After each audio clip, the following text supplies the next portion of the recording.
The Grey Rock Vajra Enclosure. The Jetson Milarepa, having arrived at the Grey Rock Vajra Enclosure, stayed in a state of inspiration at the Saddle Cave.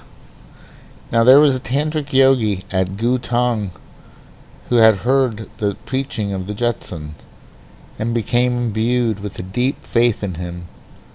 Coming to Milarepa, he said, "Reverend one, although I have practiced meditation for some time, I have not had the experience or earned the merits that should have results. This is probably due to my ignorance of the proper way to practice. Pray, be kind enough to grant me appropriate teachings." Milarepa replied, "In that case it is necessary that you should know all the essential points." Therefore he sang him a song, The 6 Essentials. The manifestations of mind outnumber the myriads of dust motes in the infinite rays of sunlight. The Lord-like yogi knows the self-nature of these manifestations. The reality of the true nature of beings is neither produced by cause nor by conditions. The Lord-like yogi knows the sole truth precisely and positively. Even when he is faced with the threat of 100 spears, his thorough knowing view will be not shaken. Thus the Lord-like yogi naturally subdues all attachment. The ever-moving mind is hard to tame, even when shut up in an iron box. The Lord-like yogi knows that all these emanations are illusions. The disciples then asked, "Are experiences such as you have just mentioned brought about gradually or instantaneously?" Milarepa replied, "Well-endowed people will attain enlightenment instantaneously. Average and inferior people will gradually attain their realizations. I shall describe to you the signs of real enlightenment and also the signs of those experiences resembling enlightenment, but which are wrongly considered by some people to be the real one." Thereupon he sang the following song to explain the different experiences, both real and false, of the 4 stages of MAHAMUDRA. I bow down at the feet of the Supreme Guru.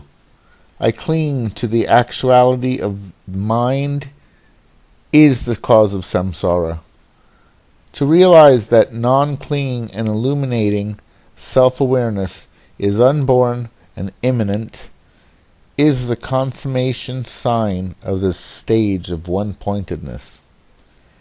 If one talks about the two-in-one, but still meditates on form, if one acknowledges the truth of karma, but still commits wrongdoing, he is actually meditating with blindness and passion. Things as such are never found in the true stage of one-pointedness. In realizing that the non-clinging and illuminating mind is embodied in bliss and transcends all play words, one sees his mind's nature as clearly as great space. This is the sign of the consummation of the stage of away from play words. Though one talks about the stage of away from play words, still he is declaring this and that. In spite of illustrating what is beyond all words, still he is but piling words on words. He then is the ignorant one, who with self-clinging meditates. In the stage of away from play words, there is no such thing as this. The non-differentiation of manifestation and voidness is the Dharmakaya, in which samsara and nirvana are felt to be the same. It is the complete merging of Buddha and sentient beings. These are the signs of the stage of one taste, as many have declared. He who says that all is one is still discriminating in the stage of one taste. There is no such blindness. A wandering thought is itself the essence of wisdom. Immanent and intrinsic, cause and effect are both the same. This is the realization of Buddha's three bodies, existing within oneself. These are the consummation signs of the stage of non-practice. When one talks about non-practice, his mind is still active. He talks about illumination, but in fact is blind. In the stage of non-practice, there is no such thing. The disciples cried, "These instructions are indeed extraordinary, to help ignorant men like us. Pray now, instruct us on the practice of the 6 paramitas." Milarepa sang in reply,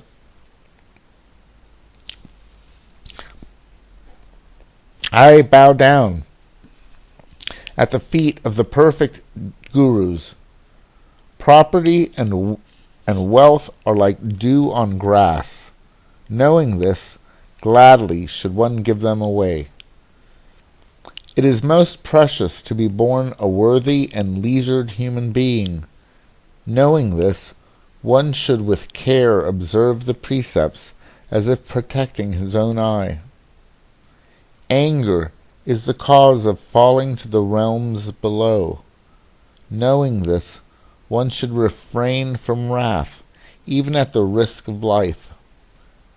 Benefit to oneself and to others can never be achieved through sloth. Strive, therefore, to do good deeds. A perturbed, wandering mind never sees the truth of the Mahayana. Practice, therefore, concentration. Buddha cannot be found through searching, so contemplate your own mind. Until the autumn's mists dissolve into the sky, strive on with faith and determination." Having heard this song, a great admiration and faith towards the Jetsun arose in the heart of the disciple, and he returned home. Several days later, he and many other patrons came to entertain Milarepa, and brought copious offerings. They had all heard the Jetsun's life story, and with great faith they came this time to learn the Dharma. They asked Milarepa how he had managed to undergo the trials of probationship, and had exerted himself in ascetic practice, and to recount the way through which he had finally obtained his enlightenment. Milarepa answered with the 6 resolutions. When one has lost interest in this world, his faith and longing for the Dharma is confirmed. To relinquish one's home ties is very hard. Only by leaving one's native land can one be immune from anger. It is hard to conquer burning passions toward relatives and close friends. The best way to quench them is to break all associations. One never feels that he is rich enough. Contented, he should wear humble, cotton clothes. He may thus conquer much desire and craving. It is hard to avoid worldly attractions. By adhering to humbleness, longing for vainglory is subdued. It is hard to conquer pride and egotism. So like the animals, live in the mountains. My dear and faithful patrons, such is the real understanding that stems from perseverance. I wish you all to practice deeds that are meaningful and amass all merits. Like space, the Dharmakaya pervades all sentient beings. yet karmic blindness drives them into samsara. Easy is it to glimpse the Dharmakaya, but hard to stabilize its realization. Hence, one is still beset by the 5 poisons. If the realization of sunyata is stable, the organs and senses move freely, but do not cling. One then forever merges with the Trikaya. This is the conviction of enlightenment. The main and ensuing samadhis are 2 states only for beginners. In stabilized minds, they are as one. In the yoga of non-wandering, the 6 non-attached senses ever arise, yet I remain steadfast in the inseparable Trikaya. Unattached, I walk with power.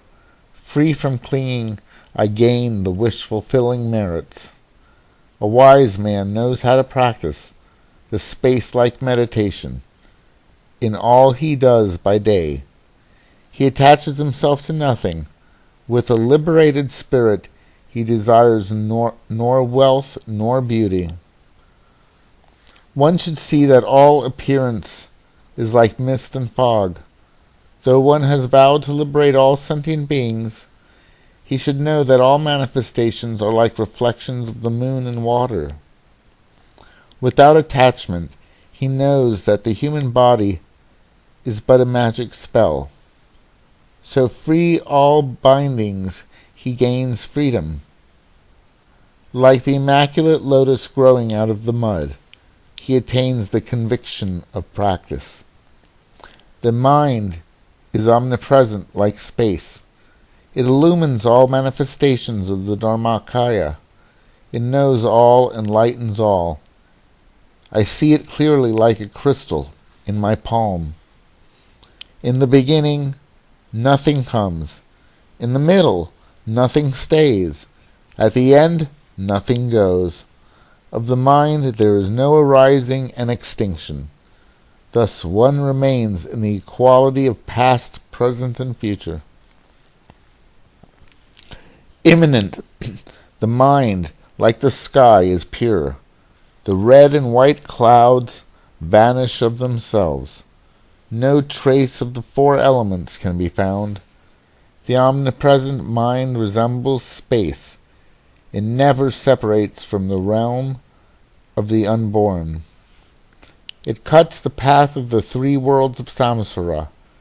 This is the convictions of enlightenment. If a yogi realizes this, when he leaves his mortal body and enters into the momentous bardo, he may then perfect all merit. With an understanding of the profound instruction, one makes the mother and son minds meet. If he then fails to unite them, through the teachings of the simultaneously born, he can still transform the phantom bardo from into the pure body of bliss. If he knows that even the Sambhogakaya is unreal, like a shadow, how can he ever go astray?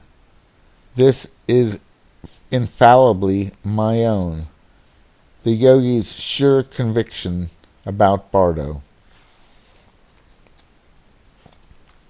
The people of Gusang were all strongly confirmed in their faith, and thereafter often brought offerings to Milarepa.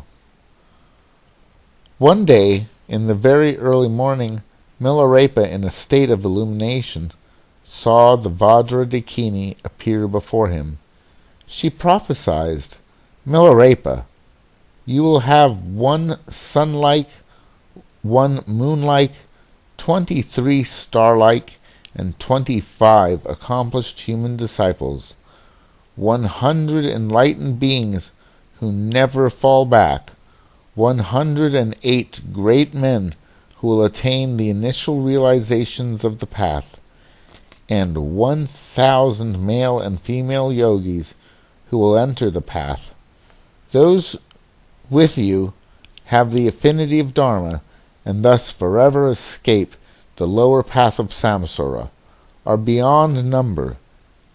In the upper part of Gutsang there is a destined man, who will be your moon-like disciple.